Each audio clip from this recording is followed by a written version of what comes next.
اعوذ باللہ من الشیطان الرجیم بسم اللہ الرحمن الرحیم۔ اللہ رب العالمین کے متعلق قرآن کریم کے بہت سارے مقامات پہ تعارف موجود ہے کہ اللہ کون ہے، اللہ کی صفات کیا ہیں، اللہ رب العالمین کس طرح سے یکتا ہے، وہ کون سے دلائل ہیں جن کی بنا پر ہم اپنے رب کی توحید کے قائل ہوتے ہیں۔ انسان کی زندگی میں اس کے اعمال میں سب سے بڑی نعمت توحید کی نعمت ہے۔ رسول اللہ صلی اللہ علیہ وسلم کا فرمان ہے، من قال لا الہ الا اللہ مخلصا من قلبہ دخل الجنہ۔ وہ شخص جو خلوص دل کے ساتھ لا الہ الا اللہ کا اقرار کر لے اور سارے الہوں کی نفی کر دے اور ایک اللہ وحدہ لا شریک پر ایمان لے آئے، یقین کر لے، دخل الجنہ، اللہ رب العالمین اسے جنت کا داخلہ عطا فرمائیں گے۔ تو لا الہ الا اللہ کی بہت ساری فضیلت ہے۔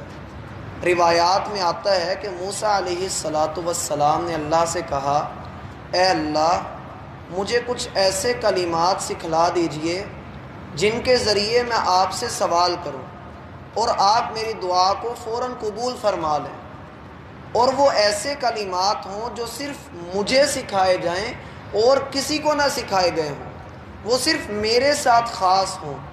تو اللہ رب العالمین نے فرمایا کہ اے موسیٰ آپ لا الہ الا اللہ کہہ کر دعا کیا کیجیے۔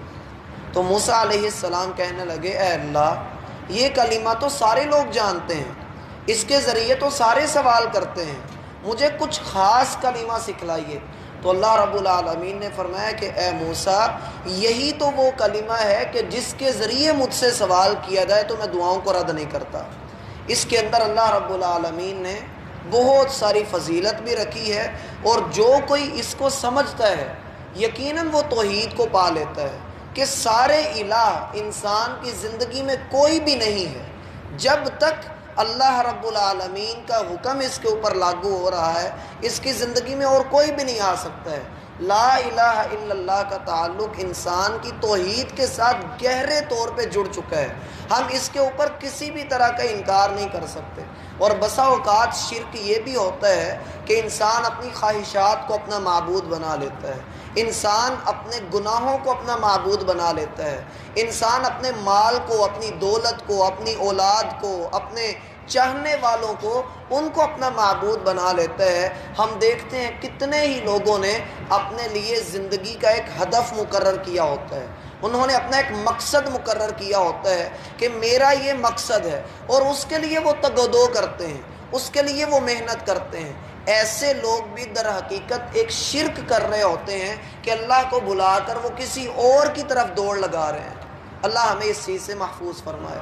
اللہ رب العالمین نے اس سورت کی ابتدا میں جو اپنی صفت ذکر کی ہے، صفت فاطر، پھاڑنے والا، نیا بنانے والا، عدم سے وجود میں لانے والا، کہ جو چیز پہلے موجود نہ تھی اللہ رب العالمین نے اسے وجود بخشا۔ جیسے ہمارا کوئی وجود نہ تھا، ہم سے بڑے زمین اور آسمان اور پوری کائنات، کہکشائیں، گلیکسیز اللہ رب العالمین نے کتنی بنا چھوڑی، یہ سارا علم اللہ کے پاس ہے۔ کسی کو بھی نہیں معلوم کہ کائنات کے اسرار و رموز میں کیا کچھ ہو رہا ہے۔ اللہ کا علم تو اتنا علم ہے کہ اگر ہم اپنے علم کا اور اللہ کے علم کا مقابلہ کرنا چاہیں تو ہم ایک درخت کے پتے نہیں گن سکتے۔ ہمارے گھروں کے اندر پودے لگے ہوئے ہوتے ہیں اور کبھی درخت بھی دیکھنے کو ملتا ہے، ہم اس درخت کے پتے کو نہیں گن سکتے ہیں، جبکہ اللہ رب العالمین نے کائنات کے اندر لاکھوں کروڑوں درخت بنائے ہیں، اور ان درختوں کے اوپر لاکھوں کروڑوں پتے ہیں۔ اللہ رب العالمین فرماتے ہیں وَمَا تَسْقُطُ مِن وَرَقَةٍ إِلَّا يَعْلَمُهَا۔ کائنات کے اندر ایک پتا بھی نیا اگتا ہے، ہلتا ہے، گرتا ہے، اس کی کوئی حرکت ہوتی ہے اللہ کے علم میں وہ بھی آ جاتا ہے۔ کوئی دانہ ہو وہ زمین میں چھپتا ہے، اور اس کا چھپنے سے لے کر اگنے تک کا پروسیس اللہ کے علم میں ہے۔ اللہ کا علم ہر چیز کے اوپر حاوی ہے۔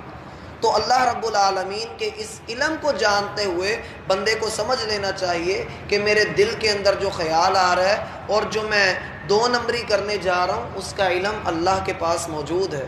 پھر اللہ رب العالمین دوسری بات کرتے ہیں جاعل الملائکہ، فرشتوں کا بھی بنانے والا ہے، فرشتوں کا پیدا کرنے والا ہے۔ یہاں پر ان لوگوں کا اصل میں رد کیا جا رہا ہے جو یہ کہتے ہیں کہ فرشتے اللہ رب العالمین کی ضرورت ہیں، جبکہ اللہ رب العالمین کیا فرما رہے ہیں جاعل الملائکہ، وہ اللہ فرشتوں کا محتاج نہیں ہے بلکہ وہ فرشتوں کا خالق ہے، اس نے فرشتوں کو بنایا ہے، اور فرشتوں کو بنانے کے بعد اس نے ان کی کچھ ڈیوٹیاں لگائی ہیں، کچھ ذمہ داریاں لگائی ہیں۔ ان میں سے ایک ذمہ داری کا یہاں پر ذکر ہے کہ جاعل الملائکۃ رسلا، اس نے فرشتوں کو رسول بنایا ہے۔ رسول کیا بنایا؟ رسول کا معنی ہم نے پہلے بھی پڑھا تھا، پیغام پہنچانے والا۔ رسول کا معنی پیغام پہنچانے والا، جیسے ہم کہتے ہیں کہ رسائل، رسالہ چھپ رہا ہے، معنی کیا ہوتا ہے؟ پیغام ہے، یہ کچھ پیغامات ہیں۔ آپ موبائل کی لینگویج عربی میں کریں، وہاں پر جو میسیجنگ کا لکھا آپشن ہوتا ہے وہاں پر آ جائے گا الرسائل، مراد کیا ہوتا ہے؟ پیغامات۔ اللہ رب العالمین نے فرشتوں کو پیغام پہنچانے والے بنایا ہے۔ فرشتوں کی مختلف ذمہ داریاں ہیں، مثلا ہمارے کندھوں پر جو 2 فرشتے اللہ رب العالمین نے بٹھائے ہیں، انہوں نے ہمارے اعمال کو کوٹ کرنا ہے۔ کچھ فرشتے ایسے ہیں جو ذکر کے حلقے، قرآن کی مجلسیں، احادیث کی مجلسیں تلاش کرتے ہیں۔ کچھ فرشتے ایسے ہیں جن کو اللہ رب العالمین نے بادنوں پر مقرر کیا ہے، کچھ کی ذمہ داری ہواؤں پر لگائی ہے، کچھ کی ذمہ داری یہ ہے کہ وہ اللہ کی تسبیح و تقدیس بیان کریں گے۔ کچھ فرشتے ایسے ہیں جن کو جہنم پر مقرر کیا گیا ہے، کچھ ایسے ہیں جو جنت کے لیے بنائے گئے ہیں، کچھ ایسے فرشتے ہیں جن کو اللہ رب العالمین نے نیک لوگوں کی مدد کے لیے نازل کیا ہے، ان کی ذمہ داریاں یہ لگائی ہوئی۔ تو فرشتوں کے مختلف ذمہ داریاں ہیں۔ یہاں پر جو رسول کا اللہ رب العالمین نے ذکر کیا ہے کہ ہم نے فرشتوں کو رسول بنایا ہے، مراد اس سے یہ ہے کہ تمہارے نبی کے پاس جو رسول آتا ہے، جو فرشتہ آتا ہے، در حقیقت وہ اللہ کا بنایا ہوا، اللہ کا پیدا کرتا ہے، اور جب اللہ نے اسے پیدا کر دیا تو پیدا کرنے کے بعد اس کی ذمہ داری بھی اللہ نے لگائی۔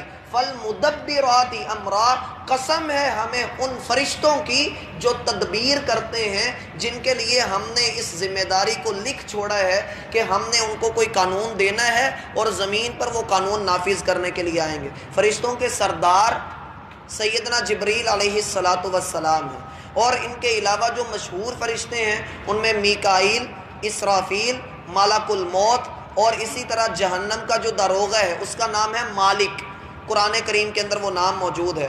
ملک الموت، موت کا فرشتہ، عام طور پہ اس کا نام اسرائیل لیا جاتا ہے جو صحیح احادیث سے ثابت نہیں ہے، اس کو احادیث میں بھی ملک الموت ہی کہا گیا ہے، قرآن میں بھی اس کو ملک الموت ہی کہا گیا ہے۔ فرشتوں کی مختلف ذمہ داریوں کے حوالے سے طائف کا واقعہ ہم سب نے پڑھا ہے، جب آپ علیہ الصلاۃ والسلام کو لوگوں نے پتھر مارے تو آپ علیہ الصلاۃ والسلام کے پاس جبریل آئے اور آ کر کہا، اے اللہ کے رسول صلی اللہ علیہ وسلم، یہ میرے ساتھ پہاڑوں کا فرشتہ ہے، آپ حکم کیجئے، یہ اللہ کے حکم سے ان پہاڑوں کو آپس میں جوڑ دے گا اور بستی والوں کو تباہ کر دے گا۔ تو معلوم یہ ہوا کہ پہاڑوں کا بھی اللہ رب العالمین نے فرشتہ مقرر کیا ہوا ہے۔ تو اللہ رب العالمین فرما رہے ہیں کہ جاعل الملائکۃ رسلا، فرشتوں کو اللہ رب العالمین نے پیغام پہنچانے والا بنایا ہے۔ اولی اجنحۃ، جو پروں والے ہیں۔ اب یہ فرشتوں کی صفت ہے جو پروں والے ہیں۔ جناح عام طور پہ، اجنحہ جمع ہے، جناح عام طور پہ کہا جاتا ہے بازوؤں کو، لیکن جب یہ پرندے کے ساتھ استعمال ہوتے ہیں تو پھر یہ پروں کے معنی میں ہوتے ہیں۔ اب اللہ بہتر جانتا ہے کہ فرشتوں کے پر ہیں یا ان کے بازو ہیں، ایک تو یہ قول ہے۔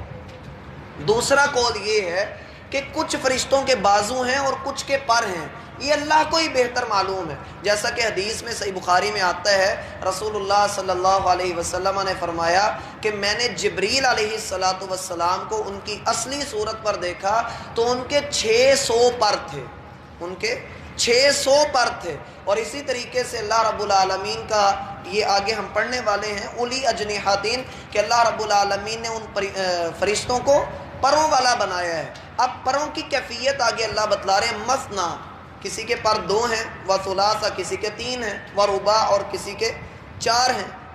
اب یہ مختلف کیفیات ہیں، ہم اس کا اندازہ نہیں کر سکتے۔ اندازہ تو وہی کرے گا جس نے دیکھا ہوگا۔ مثلا میں کہتا ہوں کہ ایک آم ہے، تو آپ نے جو آم دیکھا ہے آپ کے ذہنوں میں اس طرح کی تصویر آ جائے گی۔